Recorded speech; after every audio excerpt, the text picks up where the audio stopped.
Hi friends, ಇವತ್ತೊಂದು healthy ರೆಸಿಪಿನ ನೋಡೋಣ. ಇಲ್ಲಿ ಕೆಂಪು ಪಲ್ಯ, ಬೀಟ್ರೂಟು ಮತ್ತು ಕ್ಯಾಬೇಜಿ, ಸ್ವಲ್ಪ ಕಾಯಿ ತುರಿ ಎಲ್ಲನ ಬಳಸ್ಕೊತಾ ಇದ್ದೀನಿ. ಈ ರೀತಿ ತುರಿದು ಇಟ್ಕೊಂಡಿದ್ದೀನಿ.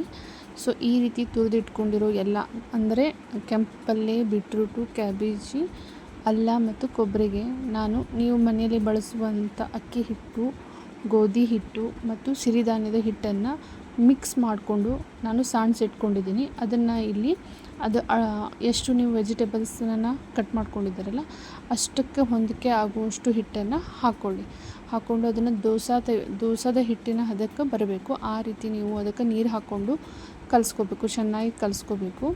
ಸೊ ನೋಡಿ ಯಾವ ರೀತಿ ತಿಂತಾ ಇದ್ದಾನೆ ನನ್ನ ಮಗ, ತುಂಬ ಇಷ್ಟಪಟ್ಟು ತಿಂತಾ ಇದ್ದಾನೆ. ನೆಕ್ಸ್ಟ್ ಅದನ್ನು ಯಾವ ರೀತಿ ಬೇಯಿಸಬೇಕು ಅನ್ನೋದನ್ನು ನೋಡೋಣ.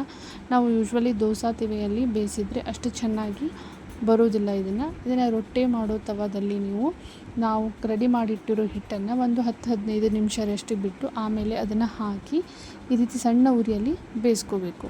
ಸೊ ಇದನ್ನು ಬೇಯಲಿಕ್ಕೆ ಸ್ವಲ್ಪ ಟೈಮ್ ಹಿಡಿಯುತ್ತೆ, ಅದಕ್ಕೋಸ್ಕರ ಸಣ್ಣ ಉರಿಯಲ್ಲಿ ನೀಟಾಗಿ ಬೇಯಿಸ್ಕೊಳ್ರಿ. ಇದನ್ನು ಎರಡೂ ಕಡೆ ನೀವು ನೀಟಾಗಿ ಬೇಯಿಸ್ಕೊಂಡು ಸಣ್ಣ ಉರಿಯಲ್ಲೇ ಬೇಯಿಸ್ಕೊಂಡ್ರೆ ತುಂಬ ಟೇಸ್ಟಿಯಾಗಿರುತ್ತೆ. ಅದನ್ನು ನೀವು ತಿನ್ಬೋದು. ಸೊ ಇದಕ್ಕೆ ನಾನು ಕಾಯಿ ತುರಿ ಚಟ್ನಿ, ಸ್ವಲ್ಪ ಪುದೀನ ಹಾಕಿ ಕಾಯಿ ತುರಿ ಚಟ್ನಿ ಮಾಡ್ಕೊಂಡಿದ್ದೀನಿ. ನೀವು ಶೇಂಗಾ ಚಟ್ನಿ ಆದರೂ ಉಪಯೋಗಿಸ್ಕೋಬೋದು.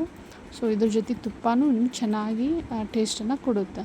ಸೊ ನಾನು ನನ್ನ ಮಗಗೆ ಇಲ್ಲಿ ತುಪ್ಪ ಮತ್ತು ಕಾಯಿ ತುರಿ ಪುದೀನ ಹಾಕಿ ಮಾಡಿರೋ ಕಾಯಿ ತುರಿ ಚಟ್ನಿ ಜೊತೆಗೆ ಕೊಟ್ಟೆ. ಅವನು ತುಂಬ ಇಷ್ಟಪಟ್ಟು ಖುಷಿಯಾಗಿ ತಿಂದ ಮತ್ತು ಕೇಳಿ ಹಾಕಿಸ್ಕೊಂಡು ತಿಂದ. ಸೊ ಮಕ್ಕಳು ಈ ರೀತಿ ವೆಜಿಟೇಬಲ್ಸ್ ತಿಂದರೆ ಅವರ ಹೆಲ್ತು ಕೂಡ ಚೆನ್ನಾಗಿರುತ್ತೆ. ಯೂಶ್ವಲಿ ಮಕ್ಕಳು ವೆಜಿಟೇಬಲ್ಸ್ ಎಲ್ಲ ತೆಗೆದ್ಬಿಟ್ಟು ತಿಂತಾರೆ. ಅದಕ್ಕೋಸ್ಕರ ಈ ರೀತಿ ಅವರಿಗೆ ಅಡುಗೆನ ಮಾಡಿಕೊಟ್ರೆ ಅದ್ರ ಮೂಲಕ ಆದರೂ ಅವ್ರ ದೇಹದಲ್ಲಿ ವೆಜಿಟೇಬಲ್ಸ್ ಹೋಗ್ತವೆ ಅನ್ನೋದು ಅಷ್ಟೇ. ಮತ್ತು ತುಂಬ ರುಚಿಯಾಗಿಯೂ ಇರುತ್ತೆ. ನೀವು ಒಂದು ಸಲ ಟ್ರೈ ಮಾಡಿ ಕಮೆಂಟ್ ಮಾಡಿ ತಿಳಿಸಿ.